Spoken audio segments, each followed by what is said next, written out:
School taught you how to memorize, how to comply, how to sit still, how to wait for permission. It taught you formulas, dates, rules, and systems designed to keep order. But there is one subject it carefully avoided. Not by accident, not by oversight, but by design. That subject is wealth. Not money in the abstract, not arithmetic or budgeting, but the psychology of wealth itself. The way wealth is created, protected, multiplied, and more importantly, the way it changes how a human being thinks, behaves, and moves through the world. From a young age, you were trained to believe that success is linear. Do well in school, get good grades, follow instructions, earn credentials, then exchange your time for money. This narrative is simple, safe, and incomplete. Because wealth does not operate on linear rules. Wealth operates on leverage, psychology, risk tolerance, delayed gratification, emotional regulation, and identity. These are not academic subjects. They are internal disciplines. And schools were never designed to teach internal power. The education system was built during the industrial age. Its original purpose was not to create wealthy individuals, but to create reliable workers.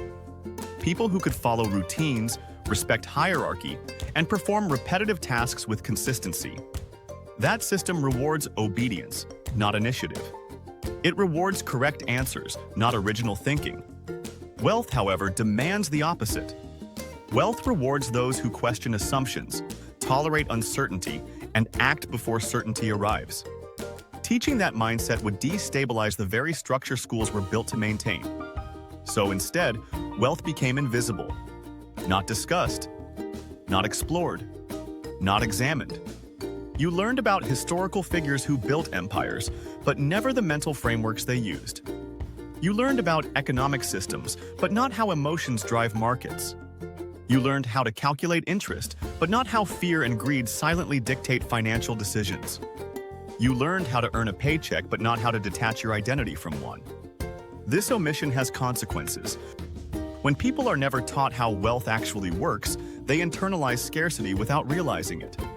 Scarcity is not just a lack of money. It is a mental state.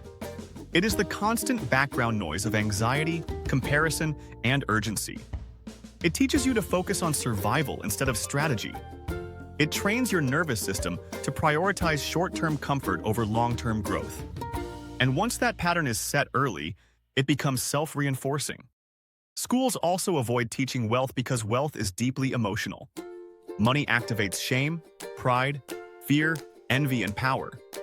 It exposes family patterns, social hierarchies, and personal insecurities. These are not topics that fit neatly into standardized curricula. They are uncomfortable. They challenge authority. They raise questions about fairness, control, and freedom. Teaching wealth psychology would require teaching emotional mastery, self-awareness, and personal responsibility at a level most institutions are unwilling to confront. Consider this. If children were taught early that money is a tool, not a measure of self-worth, how differently would they behave as adults? If they learned that debt is often emotional before it is mathematical, how many destructive cycles would end before they begin? If they understood that investing is less about intelligence and more about patience and temperament, how many people would stop self-sabotaging at the first sign of volatility? But instead, most people graduate fluent in compliance and illiterate in leverage. They know how to follow rules, but not how to design systems. They know how to pass tests, but not how to price their value. They know how to wait for approval, but not how to trust their judgment. This creates a population that is technically educated but psychologically unprepared for wealth. Another reason schools avoid wealth education is that wealth threatens predictability. A population that understands money deeply becomes harder to control. Financially literate individuals ask different questions. They negotiate differently. They opt out of paths that no longer serve them. They value autonomy over approval. That level of independence is powerful, and power is rarely distributed freely. Yet the most damaging lesson schools teach about wealth is subtle. It is the idea that financial success is purely intellectual. That if you are smart enough, disciplined enough, or educated enough, money will follow. This belief ignores the truth that most financial decisions are emotional.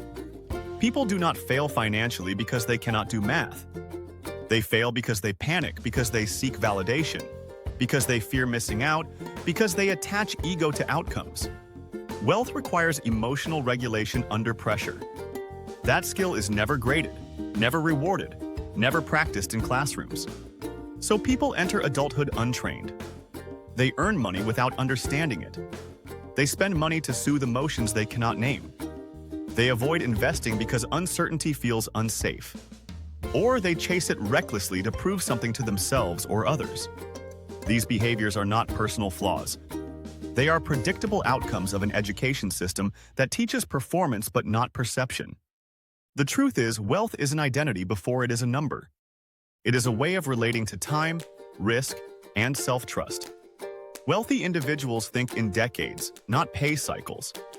They see money as energy that must move, not something to hoard or fear. They understand that boredom, discomfort, and delayed gratification are not enemies but entry fees. None of this is intuitive. All of it must be learned. And because schools did not teach it, you are left to unlearn first. To question the beliefs you absorbed without consent.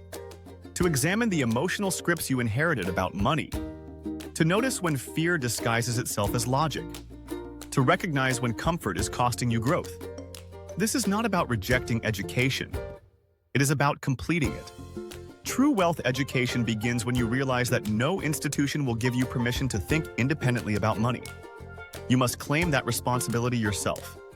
You must study not just markets, but your reactions to them. Not just income, but identity. Not just success, but the emotional weight that comes with it. When you understand why school never taught you about wealth, you stop feeling behind. You stop feeling defective. You realize the game was never explained, not because you were incapable, but because the system was never designed to create financially sovereign individuals. That realization is not discouraging. It is liberating.